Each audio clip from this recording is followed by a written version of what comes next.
நம்பிக்கையிலே சந்தோஷமாயிருங்கள். ஒவ்வொரு நாளும் ஆண்டவர் எதிர்பார்க்கிற காரியம் நம்பிக்கையிலே சந்தோஷம். எப்படிப்பட்ட நம்பிக்கை? எதின் மேலே நம்பிக்கை? யார் மேலே நம்பிக்கை? எந்த நம்பிக்கை மகிழ்ச்சி தரும், எந்த நம்பிக்கை மகிழ்ச்சி தராது?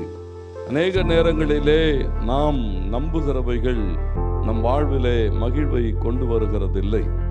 ஆண்டவர் என்ன எதிர்பார்க்கிறார்?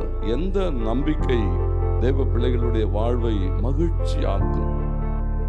மகிழ்ந்திருக்க வேண்டும். ஒவ்வொரு நாளும் ஆண்டவருடைய பிள்ளைகள் என்ன செய்ய வேண்டி இருக்கிறதா? ஒரு சந்தோஷமுள்ள வாழ்க்கை வாழ வேண்டும். நம்பிக்கை குறித்து பேசுகிற போதே வேத வசனம் சொல்லுகிறது, காண்கிறவைகளின் பேரிலே நம்பிக்கை வைக்காதிருங்கள். காண்கிறவைகளை நம்புகிறது ஒரு நம்பிக்கை அல்ல. காணாதவைகளை நம்புகிற போது, இந்த காணாதவைகள் வந்து சேருகிற போது ஒரு பெருமகிழ்ச்சி உண்டாகும்.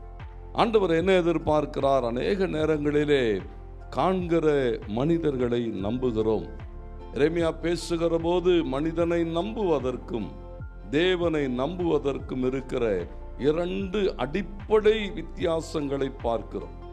ஏன்னா அவனுடைய எதிர்பார்ப்பு எரேமியா 17:5 சொல்லுகிறது, மனுஷன் மேல் நம்பிக்கை வைத்து மாம்சமானவைகளை தன்னுடைய ஆதாரமாய் பலமாய் நம்பி தேவனை விட்டு விலகுகிற இருதயமுள்ள மனிதன் சபிக்கப்பட்டவன் என்று எழுதப்பட்டிருக்கிறது.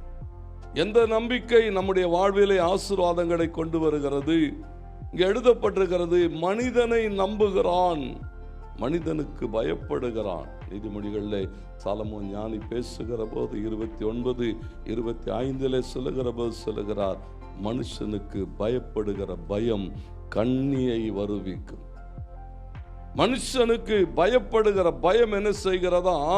நம்மை ஏதாகிலும் ஒன்றிலே சிக்குண்டு நெருக்கப்பட்டு வாழ வைக்கிறது என்று சொல்லுகிறார்.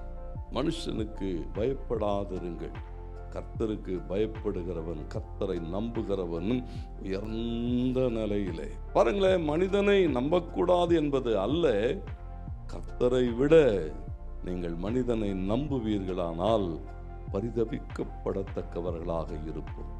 ஏன்னா ஒரு நல்ல தேவனை ஆராதிக்கிறோம். ஆண்டவருக்கு மகிமை உண்டாகட்டும். பாருங்க, இங்க சங்கீதம் 41:9 தாவீது சொல்லுகிறான், என் பிராண சிநேகிதனும். சின்ன பிள்ளையில இருந்து நான் அவனை ஒன்னாதான் பழகணும், ஒன்னாதான் வாழ்ந்தோம்.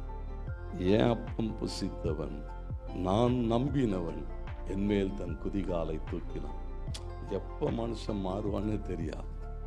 இல்ல ரொம்ப கால நட்பு, ரொம்ப கால சொல்றான், என் பிராண சிநேகிதன், உயிருக்குயிரா நேசித்தான். அவன் என்ன செய்தானா? சூழல்கள் வருகிற போது, சூழல்கள் மாறுகிற போது அவனுக்கு விரோதமாய். அதனால்தான் தாவீது சொல்லுகிறான் சங்கீதம் 34:8, கர்த்தர் நல்லவர் என்பதை ருசித்து பாருங்க. அவர் மேல் நம்பிக்கையாக இருக்கிற மனுஷன் பாக்கியவான். மாம்சத்தை அல்ல, ஆட்களை அல்ல, தேவனை நம்பி. கர்த்தருக்கு மகிமை உண்டாகட்டும். பாருங்க, அந்த நம்பிக்கை உன்னை சந்தோஷப்படுத்தும், அந்த நம்பிக்கை உன்னை வெட்கப்படுத்தாது.